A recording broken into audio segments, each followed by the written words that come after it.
Alors, est-ce que j'ai du courrier? Non. Putain, mais... j'ai jamais de courrier, moi. Oh non, putain. Bon allez, tu vas les monter ces 4 étages.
Oh putain, merde, mes clés. Bonjour à tous, je suis Critique Masqué et bienvenue dans cette critique à chaud de l'Ascension réalisée par Ludovic Bernard avec Ahmed Silla, Alice Belaïdid et Kevin Razi. Voilà, donc ça raconte l'histoire de Samy, un jeune mec de La Courneuve qui après avoir dit à une meuf, à une fille, qu'il serait prêt à aller jusqu'en haut de l'Everest pour elle, et ben le décide de le faire vraiment, voilà, donc il prend son petit sac et il va aller monter l'Everest pour prouver à cette fille à quel point il l'aime, et qu'il est prêt à tout pour elle, et en plus, comme ça, il peut se prouver quelque chose à lui-même. Et donc on va suivre Samy qui part monter l'Everest, qui garde contact avec La Courneuve grâce à une station de radio, Radio Nomade, la radio du 9-3, qui va relayer son périple, et donc il va y avoir cette espèce d'alternance entre Samy qui vit des péripéties dans la montagne, et La Courneuve qui vit au rythme des nouvelles qu'on a de Samy, les gens qui vont se passionner pour son aventure, les gens qui vont le trouver formidable, ceux qui vont avoir peur qu'il a disparu, qu'il est mort, bref, toute cette petite communauté, sa famille, ses amis, la fille en question, qui s'appelle, je sais plus comment, qui s'appelle donc Nadia, c'est ça. Alors le film est présenté comme une comédie, et c'est pas forcément une comédie. Enfin, dans le sens où c'est pas plombant, mais c'est vrai que c'est plus de l'ordre du feel-good movie sportifo, une aventure humaine que d'une vraie comédie, quoi. Il n'y a pas forcément de gags, c'est pas fait pour... Enfin, t'as pas des blagues constantes, t'as très peu de moments vraiment drôles dans le film, fait pour être drôle.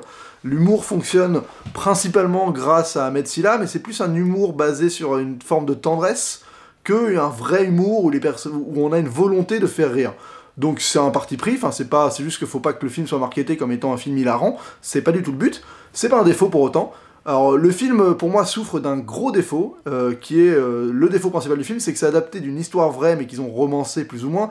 Alors déjà, il y a une petite polémique, parce qu'ils ont choisi... à la base, c'est un Algérien qui a monté l'Everest du 9-3, comme ça, sans entraînement, et ils ont pris Ahmed Silla, qui est sénégalais, donc le personnage devient sénégalais. Et c'est la deuxième fois que dans un film un peu feel-good, on prend un personnage d'arabe à la base, et on fait passer en africain black. C'est un peu bizarre, dans Intouchable, c'était le même principe. À la base, le personnage de Marcy était un arabe. Et bon, je sais pas trop ce que ça veut dire, mais c'est étrange quand même de faire du black African washing sur des rôles d'arabe. Bon, je n'irai pas plus loin dans cette polémique. Donc c'est une histoire vraie, et c'est pas que l'histoire est pas intéressante, parce que l'aventure du mec est quand même assez forte humainement, c'est que ce qui se passe fondamentalement dans son aventure n'est pas intéressant. Le mec ne fait rien. Le mec arrive au Népal, il rejoint un groupe d'alpinistes, plus ou moins, et il progresse dans la montagne avec des gens, donc c'est presque du tourisme en fait, avec un guide, différentes nationalités, et arrive ce qui arrive vers la fin, quoi. Mais il n'y a pas de péripéties, on passe 3/4 du film à suivre des gens qui marchent, dans des beaux paysages, certes, mais il ne se passe rien. Il n'y a pas de péripéties, genre il n'y a pas de moment où il y a un danger quelconque. À un moment, il y a un pont avec un yak, c'est à peu près et donc il a un peu peur derrière lui. C'est à peu près tout, le sac est lourd, ok, il y a son Sherpa qui est genre un Népalais qui a des t-shirts de Johnny Hallyday, avec qui il va se tisser une relation, et en fait ce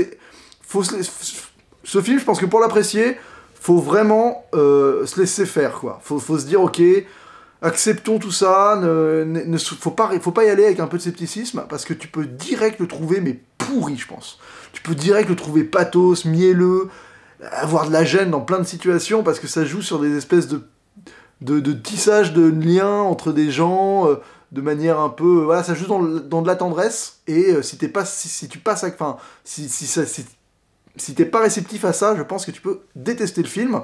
Moi, j'avoue que je me suis fait avoir 2-3 fois par des situations, il y avait un peu les poils qui s'hérissaient, alors après c'est vraiment à coup de grosse musique, de mouvements de caméra, mais parce que la situation, le message est beau, voilà, c'est le côté, faut aller au bout de ses rêves, faut pas se limiter à ce qu'on pense qu'on peut faire dans la vie, faut essayer de se dépasser. Le message est assez basique, et ça fonctionne parce que c'est simple, justement. Donc ça, j'ai apprécié cette partie-là, mais c'est très très minime dans le film, c'est vraiment... sur 1h30 de film, je pense que doit y avoir 20 minutes qui étaient un peu intéressantes, et vraiment 1h10, enfin non, 1h qui était 1h10, qui était franchement pas passionnante, il se passait fondamentalement pas grand-chose.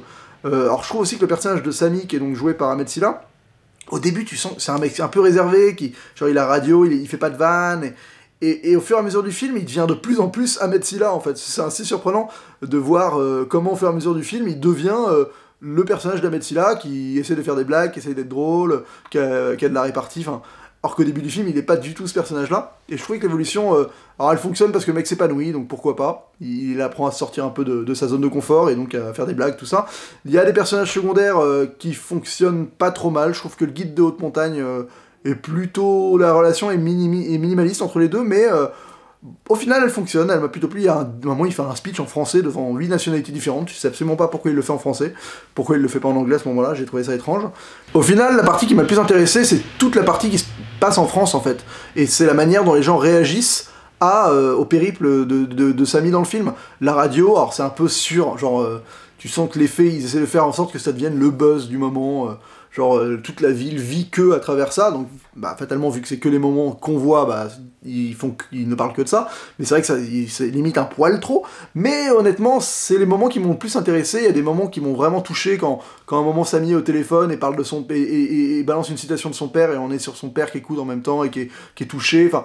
Toutes ces petites moments de tendresse m'ont plu, et je me suis laissé avoir, mais je peux très bien comprendre que ça ne t'affecte pas et que tu passes totalement à côté du délire. Parce que faut quand même avoir un niveau d'acceptation et se dire, allez, je vais laisser ce film... tu vois, le film est quand même pas hyper prenant, donc si tu peux totalement ne pas être investi émotionnellement par ce qui se passe, et passer à côté, je pense. Moi, j'avoue que j'étais vraiment dans le 50-50 là-dessus. Il y a quand même ça s'ouvre d'un gros truc, mais c'est parce que... Enfin, c'est que c'est un film d'aventure à la française où il ne se passe rien, je l'ai déjà dit, mais... Les mecs gravissent l'Everest, tu ne comprends pas en quoi c'est dangereux dans le film. Tu ne comprends pas pourquoi l'Everest, c'est genre un truc dur. Il y a rien dans le film qui te laisse suggérer que c'est une aventure de malade. C'est-à-dire que t'as l'impression que les mecs font littéralement une randonnée de touristes, avec tu payes ton ticket et tu peux faire ta putain de randonnée, et quand les mecs quittent l'Everest en mode, on a genre ceux qui n'ont pas réussi à monter jusqu'au bout, tu te dis mais pourquoi? C'était quoi la difficulté? Alors oui, il y a le manque d'oxygène, mais ils ont des masques, et tu te dis, mais c'était quoi la difficulté? Je comprends pas, qu'est-ce qui était de si dangereux là-haut? Enfin, parce qu'il y a aucun moment où t'as une vraie péripétie périlleuse. Y a pas un moment où genre t'as un peu d'action, un mur de glace, où genre il galère à monter, et genre faut qu'il fasse un acte de bravoure, ou un... Enfin, tout se passe de manière normale, quoi. Ok, bon, y a pas de... C'est comme ça, tu vois, y a pas une tempête, fondamentalement, y a rien. Alors, à un moment, y a pas sa lampe, donc il marche dans le noir. Enfin, c'est des micro-péripéties, ça fait vraiment le film français par rapport au film américain qui t'aurait mis, je sais pas moi, une avalanche, enfin des yaks qui t'attaquent, des trucs comme ça, quoi. En termes de mouvement de caméra et de cinématographie, l'image est plutôt jolie. J'avoue que les mouvements, l'utilisation de la caméra est assez factuelle. Il filme les paysages. Bon, il y a des moments où il te faut une petite séquence en mode qui est pas terrible du tout, en mode un peu psychédélique, qui part en couille. Franchement, celle-là m'a pas plus emballé que ça. Il te montre le Népal, mais t'as pas le côté... je trouve que j'ai pas été dépaysé en arrivant au Népal, surtout dans la ville de Katmandou. Je trouve qu'il aurait valu d'être un peu plus intéressant, de découvrir la ville un peu plus avec lui. Là, tu vois, c'est un peu léger, quoi. Tout ce qui est découverte de l'autre culture, c'est un peu léger. Là, bon, le message du film est sympathique, il est mignonné. Ouais, c'est mignon, c'est un film mignon, c'est un film sympatoche. Je pense que ça plaira à certains, il y en a d'autres qui vont totalement dire que c'est nul. C'est vraiment un film moyen, mignon, gentillet. La relation entre Samy et Nadia fonctionne pas mal, on la voit très peu dans le film, au final c'est genre une séquence au début du film presque. Mais le dialogue fonctionne bien, ils se répondent rapidement, c'est du tac au tac, c'est bien, il y a des phrases sympathiques. Et après évidemment il y en a plus parce qu'ils sont à l'autre bout du monde l'un de l'autre. Donc pour conclure, c'est un film gentillet, mais bon, c'est un peu léger en termes de péripéties, en termes d'événements. Tu passes quand même la moitié du film à te demander est-ce qu'il va se passer un truc, quoi. Et ça c'est un peu dommage. Mais honnêtement, tu passes pas un mauvais moment, tu vois. Mais c'est vrai que de là à payer 10 balles au cinéma, je pense que... voilà, il y a peut-être mieux en ce moment à voir, je sais pas. Donc je lui mets la note de 2 masques sur 5, parce que c'est pas mauvais, c'est pas bon, c'est un peu en dessous de la moyenne aussi, voilà, c'est 2 masques sur 5.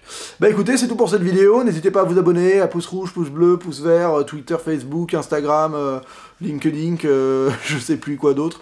Non, bref, à vous abonner, et on se retrouve d'ici là pour une prochaine vidéo. D'ici là, bonne toile. À mettre d'ici là, bonne toile. À mettre d'ici, très drôle, non? Nul. Oh là là, la baffe. Allez, bonne toile. Je peux pas remonter à pied. Je peux pas. Omar, s'il te plaît, ascenseur. S'il te plaît.